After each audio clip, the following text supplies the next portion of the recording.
Welcome everybody to the latest episode of Lakers Talk with Gerald, episode 198.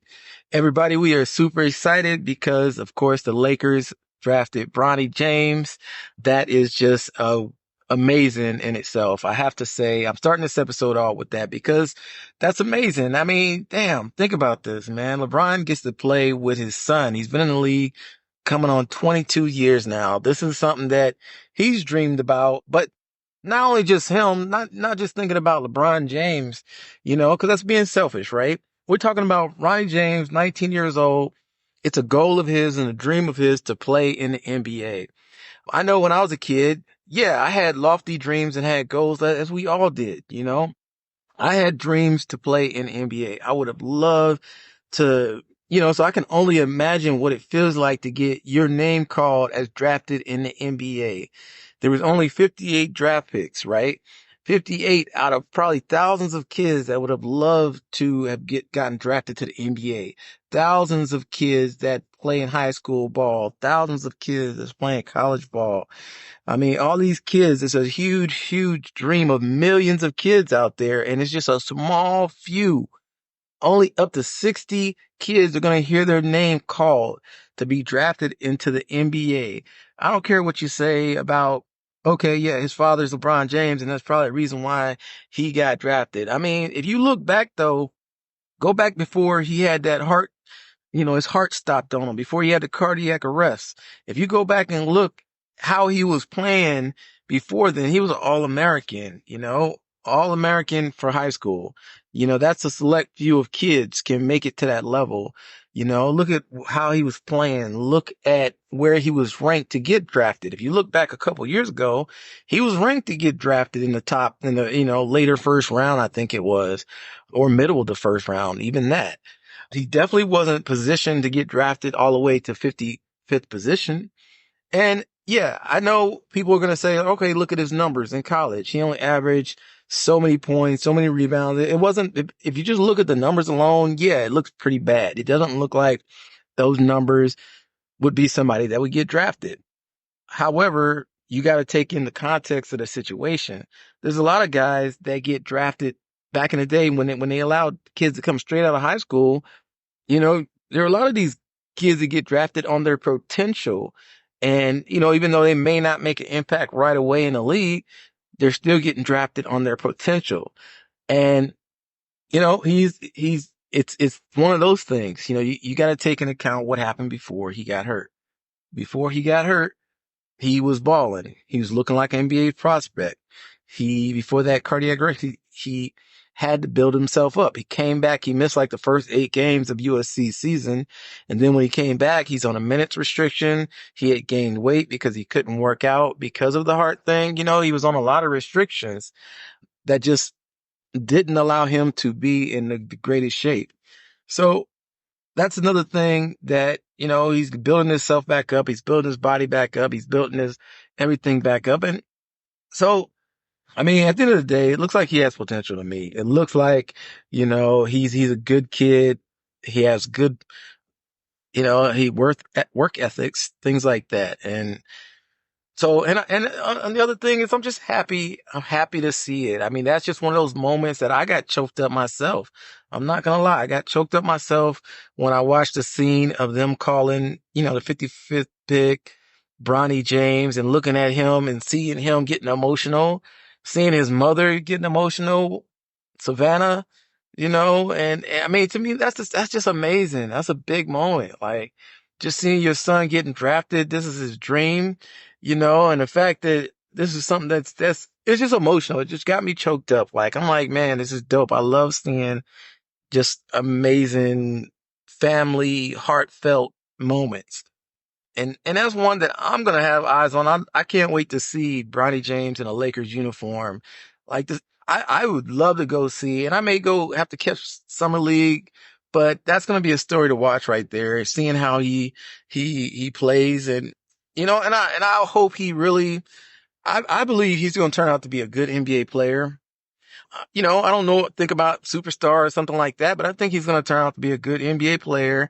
And I want him to prove a bunch of people wrong. I think a lot of people out there are going to be shocked at his development and his growth throughout these few, years in the NBA. I think you're going to see moments and sparks of a really good player, and people are going to be surprised. I guarantee that.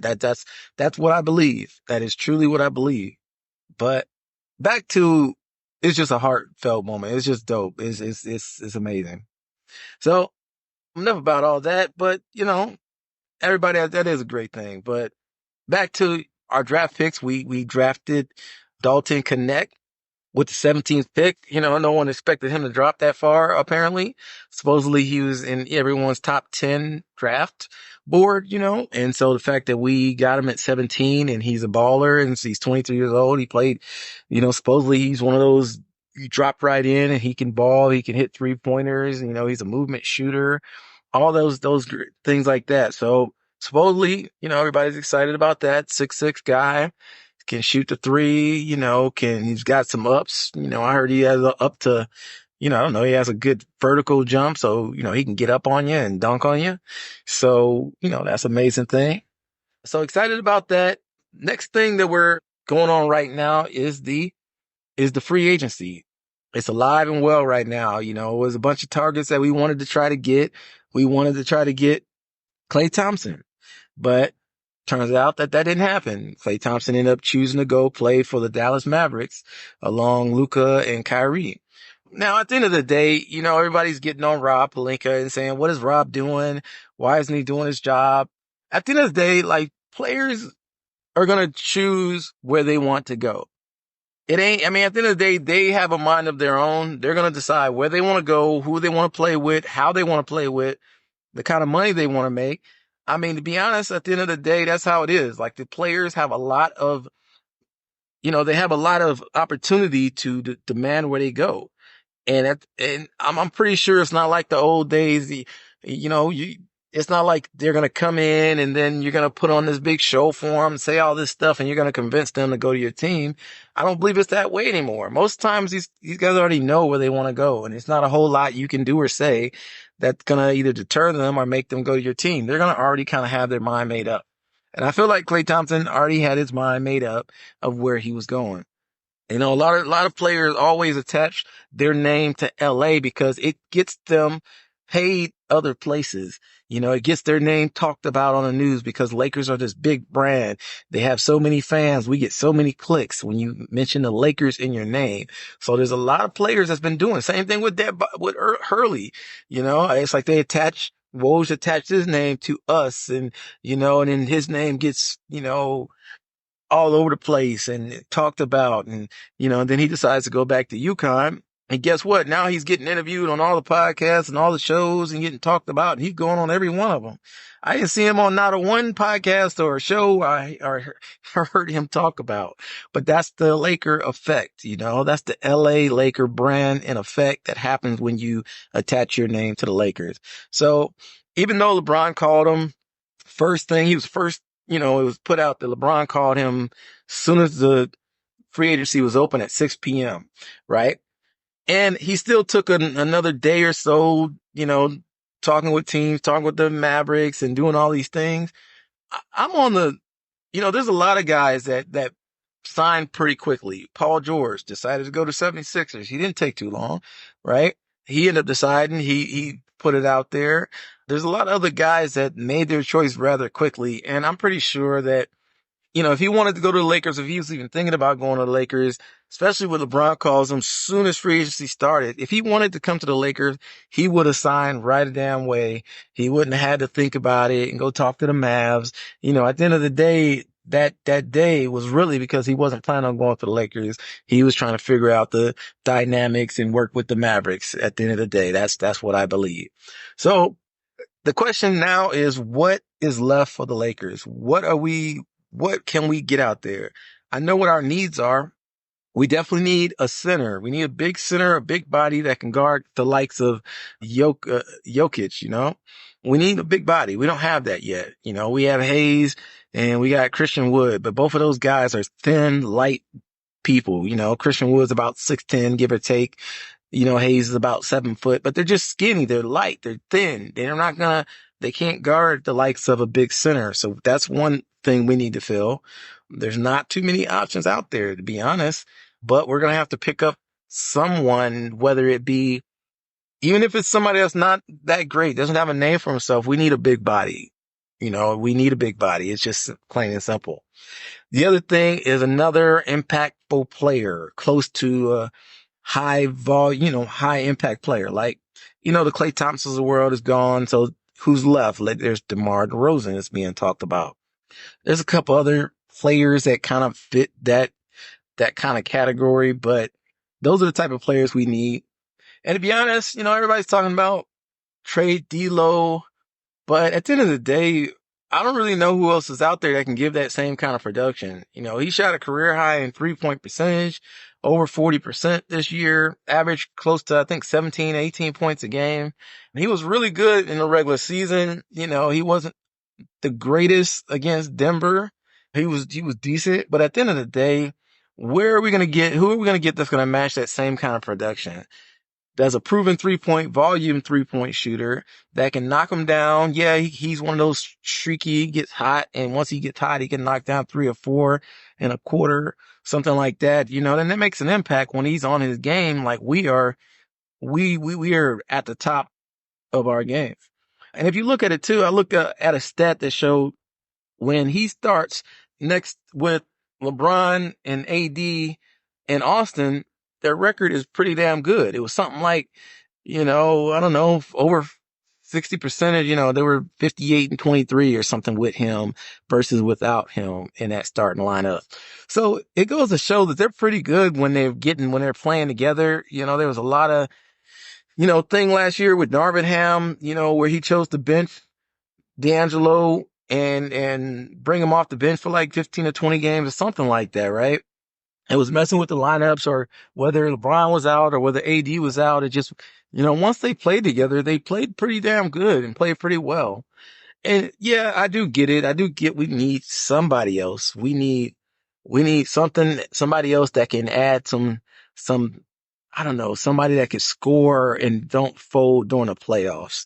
We definitely need that. I just don't know where we can get that. Like I said, maybe DeRozan. I think DeRozan would be we know he can average about 20 points a game. He's a really good mid-range shooter. Not a great 3-point shooter. He's got a career like 28, 29% from 3-point range.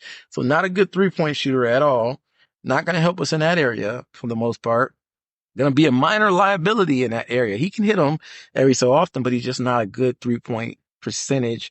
He's been in the league over 12 years and he hasn't shot that great of a percentage. So, but he's in the mid range, like he's the guy. So just set him up for a bunch of plays where he can kind of cook and get us some, score. That's one thing that is nice. Rui is one of those mid range guys too, but he would be another one of those mid range assassins that would definitely could get us some buckets when we need it. That's definitely a valuable thing to have. And he would be really nice on our team, but I just hope it doesn't come at the expense of D'Angelo Russell, because imagine we would need a team where we had D'Lo and DeMar DeRozan. That way we still had a knockdown 40-something% 3-point shooter. And then we'd have like a DeRozan that hit that mid range and play really well and do other things really good. That's what I would hope, right? Because if we get DeRozan and lose D'Angelo, now you're losing this 40% 3-point shooter, and DeRozan is a below average 3-point shooter. So then now we're going to have guys that already clogged the middle because of LeBron and AD. So they clogged the middle. AD is a below average 3-point shooter also. So, they're going to be just clogging the middle and daring the Lakers to shoot 3-pointers. And, so I don't want D'Angelo to go, because that's our 3-point percentage is going to go down. We need somebody in the lineup that's above average. And so that's where I would want to keep him. And this somehow we implement DeRozan beside him. Maybe Austin Reeves. I will say, let's say D'Angelo, Austin Reeves, DeMar DeRozan, LeBron, and AD. Maybe that lineup right there would be nice. Or maybe even, keep D'Lo, bring Austin Reeves off the bench, and then maybe that'll work. these are just the things I would like to see. So right now, free agency is still going on. It remains to be seen who the Lakers are going to get, what's left. Those are the things I'm looking forward to, is to finding out who to solidify our lineup.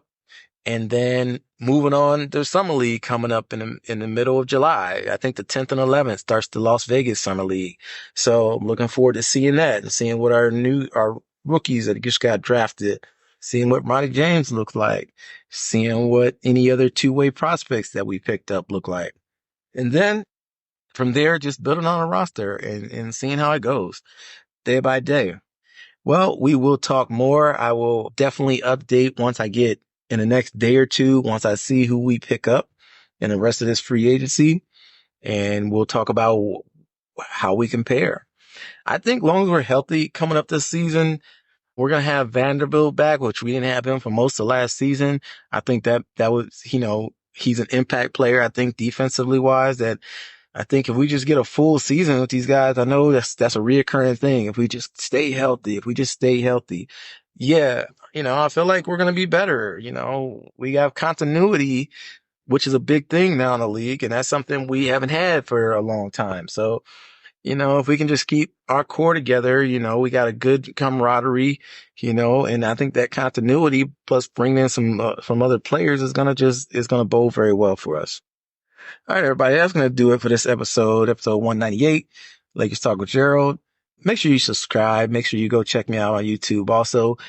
And yeah, follow me on wherever you listen to your podcast at. Go to Spotify, go to Apple, any of those spots. All right, everybody, I'm officially out.